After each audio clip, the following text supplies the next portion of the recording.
مرحبا، أنا القطة آية. أنا بمدينة حمص. تهجرنا من بلدنا بسبب دخول الإرهابيين على بلدنا، وصار القصف يقصف بلدنا ومشان الأطفال، مشان الواحد بخاف على روحه وعلى أطفاله أكتر شيء. طلعنا من بلدنا الحمد لله رب العالمين مع أطفال، مع ابني، كان عندي بس طفل واحد بس. الواحد ضل متأثر إنه دشر بلده. يعني احنا ما كنا بدنا نطلع من بيتنا، بس بسبب القصف والطيران صار الطيران يقصف كتير. وقعت الطيارة ضربت ورا بيتنا وتوفى شاب. مشان هيك فورا زوجي جاب سيارة كبيرة وطلعنا من بلدنا كلياتنا. أخذ عيلته كلياتها وحباه بهالسيارة الكبيرة وبالشحن وطلعنا.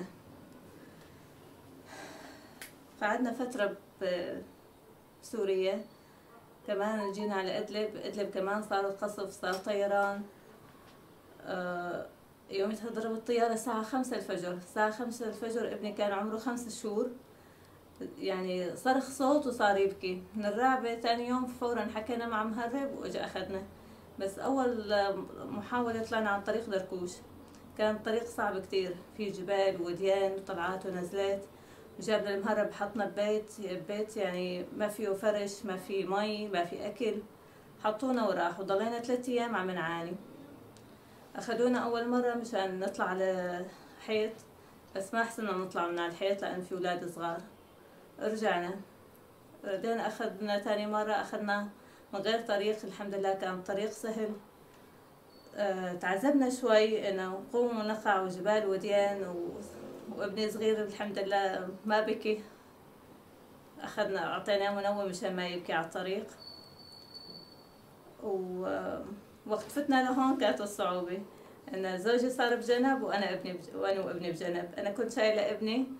فتنا في هيك كان بيت، فتت خبيت فيه، وزوجي راح على غير مطرح كمان في بيت تاني راح تخبى فيه.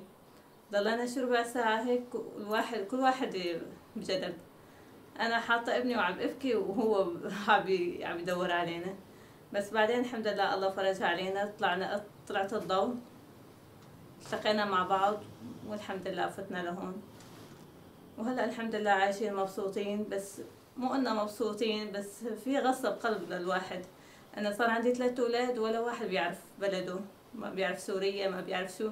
ابني بقول هي سوريا، بشوفها من على الجبل بقول هي سوريا، بس ما بيعرف شو هي سوريا. إن شاء الله الله كريم، الله بفرجها علينا ونرجع على بلدنا بخير وصحة وسلام.